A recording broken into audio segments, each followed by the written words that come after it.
Olá, queridos! Novamente juntos e agora falando de direito civil, estudando direito civil. Vocês vão reparar que está um pouquinho mais longo o slide, mas é por uma boa causa. Bom, vamos começar do início mesmo, capacidade civil. O que vem a ser essa capacidade civil e como que ela é estabelecida na lei, né? Bom, capacidade civil, capacidade de direito ou de gozo, é fazer valer os nossos direitos, tá? É aquele direito que todos nós temos desde o nascimento com vida. E vejam só, eu estou falando de acordo com o fundamento da lei, ok?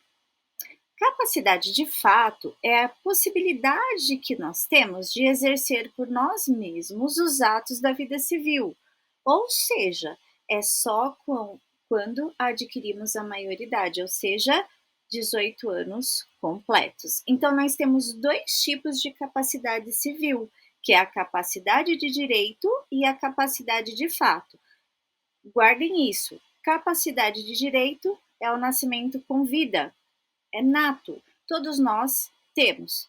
Capacidade de fato a partir dos 18 anos completos, ou seja, ao atingir a maioridade. O artigo 2º do Código Civil, ele traz justamente isso, que a personalidade civil da pessoa começa do nascimento com vida. Porém, queridos, vejam só, a lei, ela põe a salvo, desde a concepção, os direitos do nascituro, né?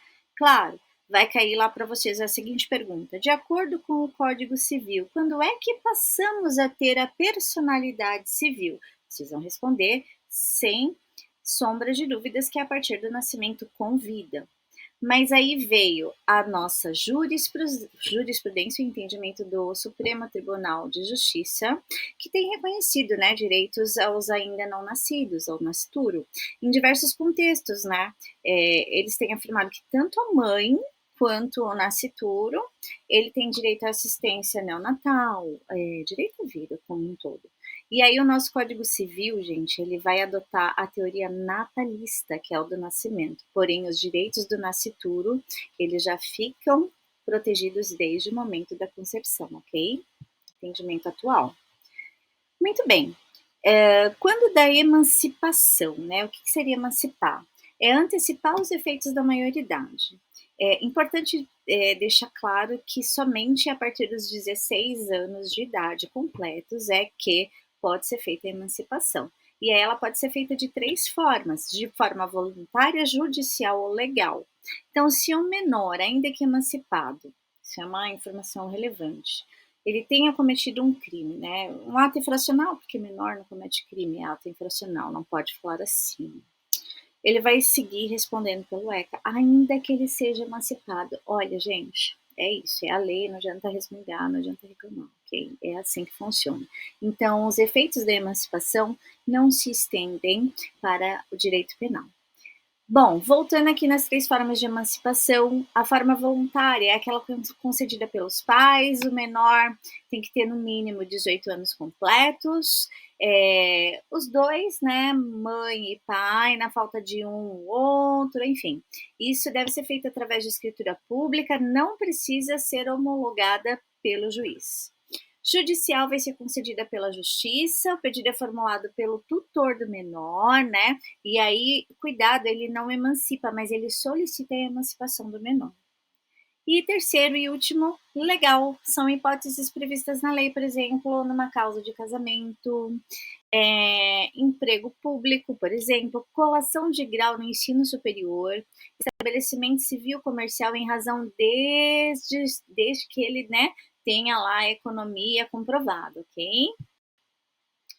Bom, o artigo 8º do Instituto da Comoriência, ao término da capacidade, tá, gente? Comoriência, só para vocês saberem, a morte de 2 ou mais pessoas na mesma ocasião, normalmente em razão do mesmo acontecimento. Por exemplo, o pai e a mãe vão fazer uma viagem, deixa deixa o restante da família e eles sofrem um acidente de avião. Ai, que horror, gente, não me fala isso, eu morro de medo.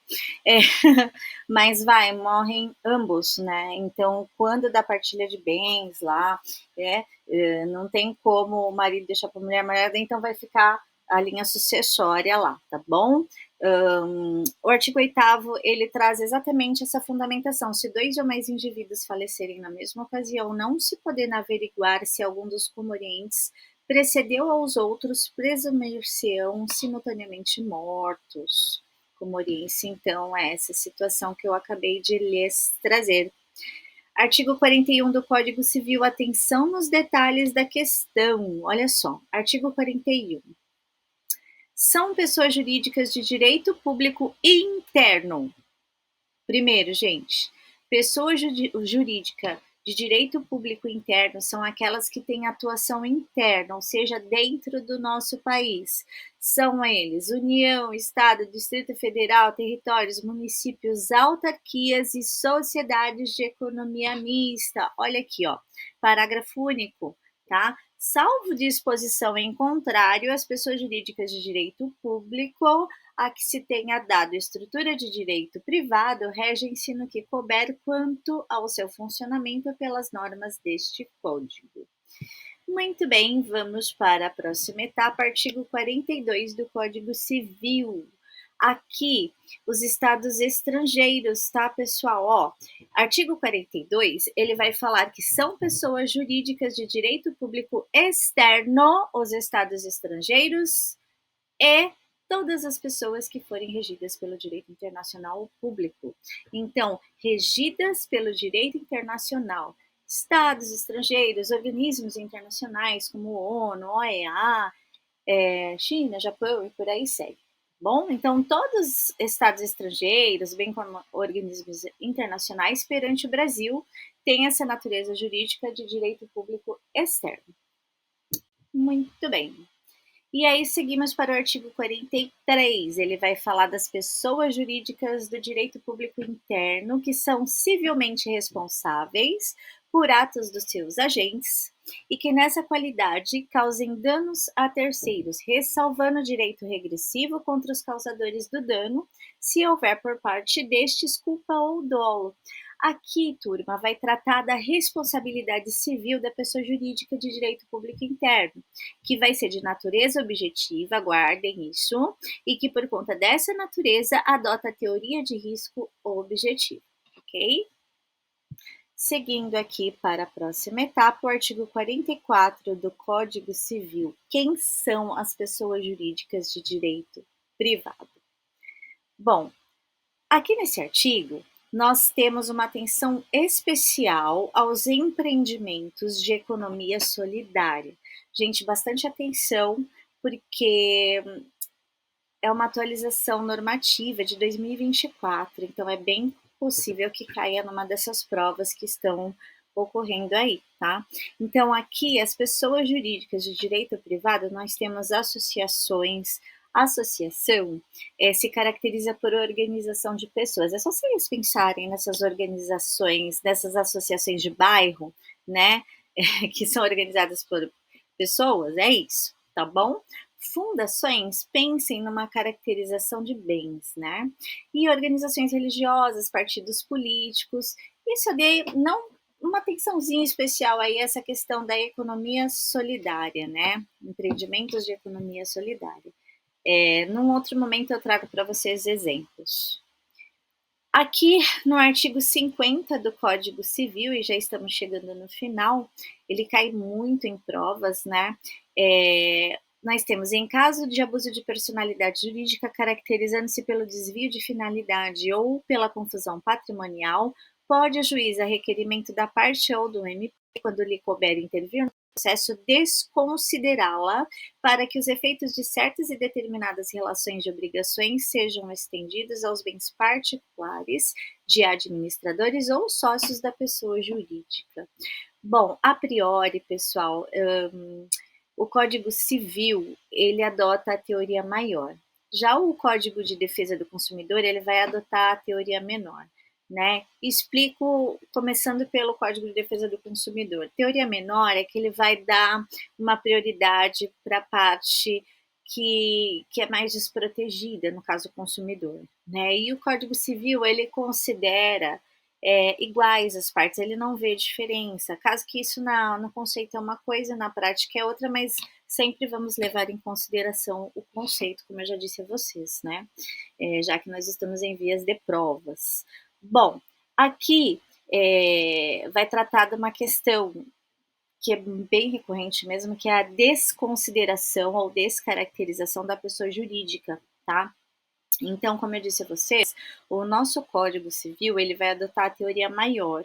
O patrimônio da empresa ele não pode se confundir com o patrimônio dos sócios administradores. Portanto, é o patrimônio da pessoa jurídica que vai ter que responder. Porém, sempre tem o porém, né? Que é a exceção.